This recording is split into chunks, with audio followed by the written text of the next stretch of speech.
Hey folks, here we go again. I don't know if you've been watching my videos in secrecy, but I'm right now talking about why the world is using the American dollar. Why is it the world reserve currency? Why is it the only dollar, the only currency that is accepted all around the world? Like, you can't go to the cash register with your Mexican pesos and use it. You can't go with your Japanese Chinese yuan. You can't go with Japanese renminbi. No, no, no, no, no. So, when did this all start and why? So, basically, it all started officially, I guess you could say, in the early 70s. I had mentioned it before in my last video with OPEC in America making a deal with each other that OPEC would agree to only sell their oil to the world in all the world's countries in American US currency. And in turn, America would provide 100% protection. So, with that being said, now all these countries industrialized that need oil from OPEC, 80% of the world put out, they need oil from OPEC, they have to buy it in US dollars. So therefore what? They need US dollars. They have to acquire US dollars. Now, this has been going on since the 70s, so about what? Almost 50 years. And so, why did that even occur? What happened in the 70s? So let me tell you, this is what some people know about OPEC. They'll say, yeah, we know that. It's called the petrodollar. If you've ever heard about the petrodollar, that's what the petrodollar is. But why? Why were they willing to do that? You know, militarized, but why did America do that? Why did we make this deal? Now, we made this deal because in 1971, Nixon had to take us off the gold standard. So the only reason why all these countries were so confident in the US dollar was because it was backed by gold. Literally meaning that there was, in the treasury of the United States, physical gold for every bill that was printed. But after Korea, the Korean War, the Vietnam War, and all these wars, America had printed way more bills than what they had gold in their treasury. And all these countries started realizing that. One real famous and popular one, or infamous, famous, whatever, is Charles de Gaulle, vice minister or the president of France, prime minister of France, said that in a speech that people are accepting dollars, American dollars, like if they were gold. Because back then, and this was just in the 60s and 70s, that's what still was the trade. People still traded gold until 1971. Countries still turned in their US currency for physical gold or lawful money like silver. So when the price rises in American money, let me put it this way. So this is why everybody's using. So we all on the same page. We all use, the whole world uses American dollars at the moment because OPEC will only sell oil in US dollars. So what would happen if OPEC stopped doing that? Now, a lot of countries like China and Russia, huge countries that have a lot of US debt and are holding a lot of US currency, dollar bills, are now doing bilateral trades with each other for with precious metals like gold and silver for oil and other commodities, totally sidestepping the US dollar.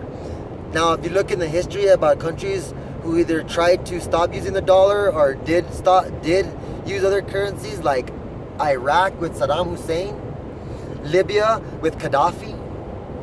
I don't know if you know, but Gaddafi was literally trying to sell his oil in gold. Most people don't even realize that. So, Muammar Gaddafi was the dictator, whatever, lack of a better term, I guess, was the ruler of Libya. Lots of oil. I think the largest underground freshwater aqueduct in the world.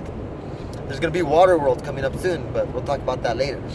Now, not even 6 months before the U.S. and Allies coalition invaded or helped the rebels and assisted the rebels in invading and taking over Muammar Gaddafi and assassinating, literally pulling him out, dragging him through the streets and assassinating him. Now, call what you will, that's still wrong. Whatever you say he did or did not do, that's still wrong and awful and terrible. And Hillary Clinton was sound to said, he died? What? We came, we saw, he's dead. I mean, that's an infamous term from her. So Muammar Gaddafi said, brought all the African nations together, because Libya's in Africa.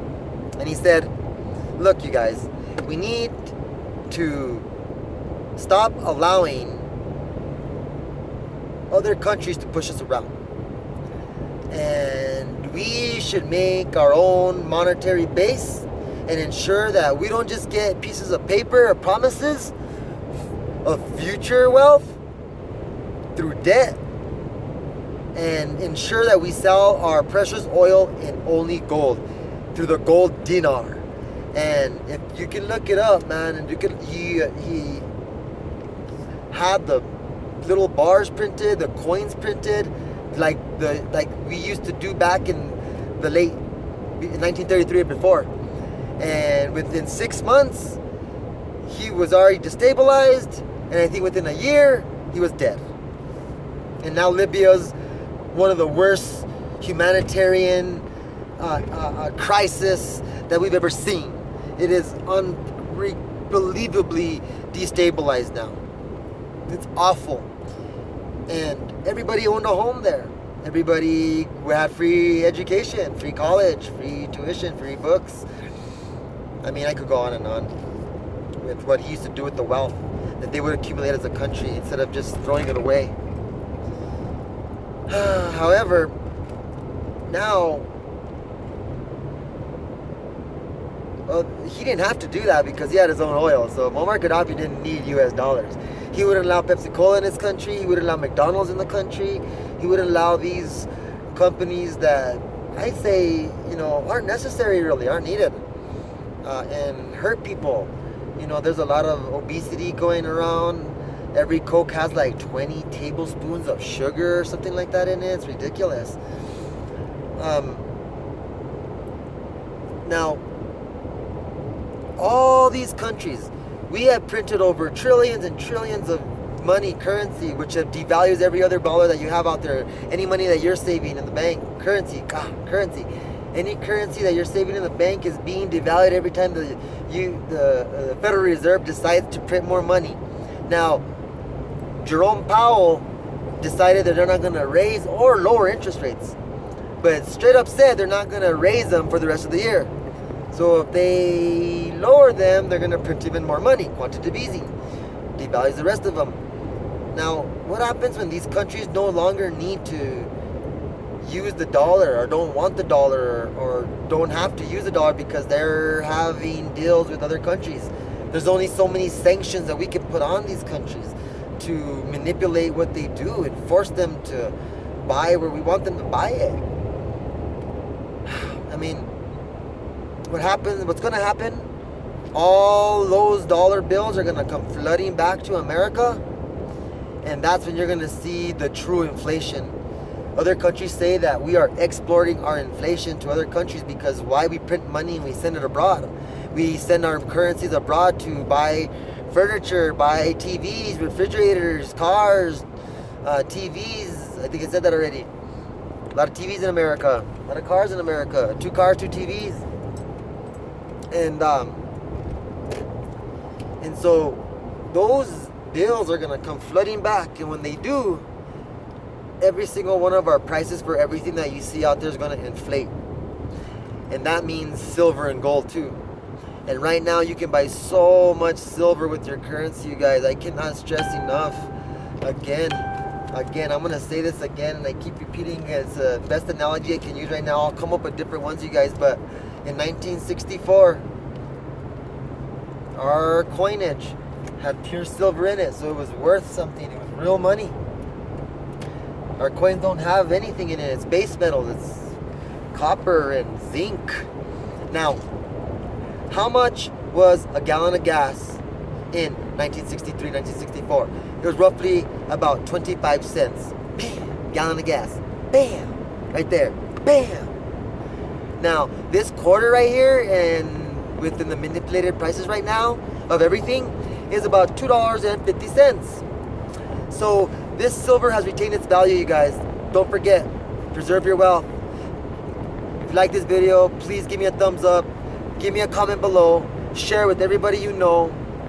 And remember, if you need help, let us know. Give me an email. Shoot me a shout out. And I'll help you out to preserve your wealth. Till next time, guys, go buy yourself a silver.